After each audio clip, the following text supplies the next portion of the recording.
اللہ الرحمن الرحیم۔ نبی کریم صلی اللہ علیہ وسلم کے زمانے میں ایک بڑا عجیب واقعہ ہمیں ملتا ہے کہ آپ علیہ السلام کے پاس ایک شخص آیا اور وہ انتہائی بھوکا تھا۔ اس نے آ کر عرض کیا، اللہ کے نبی صلی اللہ علیہ وسلم مجھے کھانا کھلا دیجیے۔ تو آقا علیہ السلام نے اپنے گھر کی طرف پیغام بھیجا کہ اگر کسی گھر میں کوئی کھانا موجود ہے تو میرے اس مہمان کو کھلا دیا جائے۔ تو اللہ کے نبی صلی اللہ علیہ وسلم کی ازواج مطہرات جتنی بھی تھی تمام کی طرف سے جواب آیا کہ اللہ کے نبی ہمارے سرتاج، ہمارے گھر میں کھانے کے لیے کچھ بھی نہیں ہے۔ تو آقا نامدار اس بات پر بڑے پریشان ہوئے اور آپ نے وہاں پر موجود صحابہ کرام سے مخاطب ہو کے آپ نے فرمایا کہ کوئی شخص ایسا ہے جو میرے اس مہمان کو کھانا کھلا دے۔ تو آقا صلی اللہ علیہ وسلم کے صحابہ میں سے ایک صحابی حضرت طلحہ رضی اللہ تعالیٰ عنہ، ابو طلحہ انصاری، یہ اٹھ کے کھڑے ہوئے فرماتے ہیں، اللہ کے نبی میں آپ کے مہمان کو کھانا کھلاؤں گا۔ تو یہ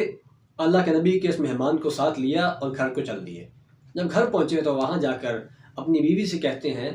کہ اللہ کے نبی کا ایک مہمان آیا ہے اور ہم نے اس کو کھانا کھلانا ہے، تو کیا گھر میں کچھ کھانے کو ہے؟ تو اس نیک عورت نے کہا،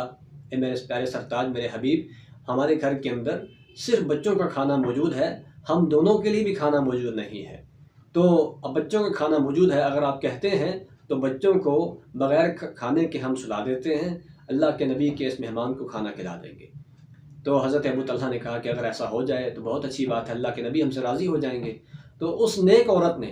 اپنے بچوں کو بھوکا سلا دیا، بہلا کر ان کو سلا دیا، اور اس کے بعد اس نے وہ جو کھانا تھا بچوں کا کھانا لا کر اس مہمان کے سامنے رکھ دیا۔ اب یہ دونوں میاں بیوی بھی بیٹھے ہوئے ہیں اور وہ مہمان بھی بیٹھا ہوا ہے کھانا کھانے کے لیے۔ اپنی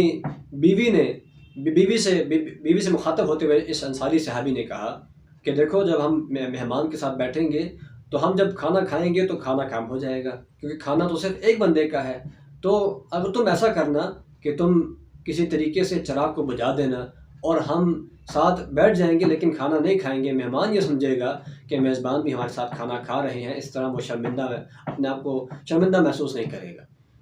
تو اس طرح سے انہوں نے چراغ بجھایا اور اس مہمان کو کھانا کھلایا اور رات کو اس کو سلا دیا۔ اللہ کے نبی صلی اللہ علیہ وسلم کے پاس جب صبح یہ صحابی حاضر ہوتے ہیں تو اللہ کے نبی صلی اللہ علیہ وسلم اس صحابی کو دیکھ کر ہنس پڑے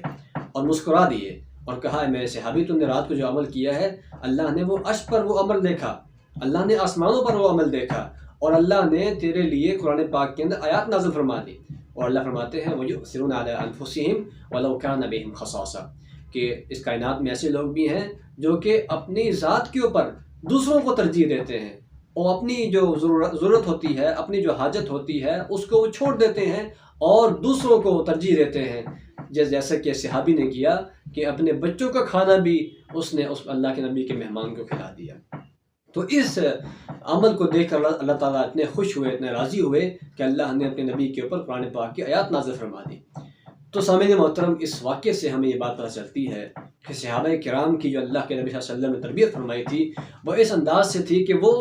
اللہ کے نبی کے حکم پر سب کچھ قربان کر دیا کرتے تھے۔ آج کل ہم کہتے ہیں جی ہم اپنا تو سب کچھ قربان کر دیں گے، لیکن بچوں کے ہم قربان نہیں کر سکتے، بچوں کے لیے ہم یہ کرتے ہیں، بچوں کے لیے وہ کرتے ہیں، بچوں کے نام پر ہم بہت سارے غلط کام بھی کر جاتے ہیں، ٹھیک ہے، بچوں کی خواہشات کو پورا کرنے کے لیے حلال و حرام کی پرواہ نہیں کرتے، جبکہ یہاں پر بچوں کو بھی قربان کر دیا گیا اللہ کے نبی صلی اللہ علیہ وسلم کے حکم پر، ان کے مہمان کی وجہ سے۔ تو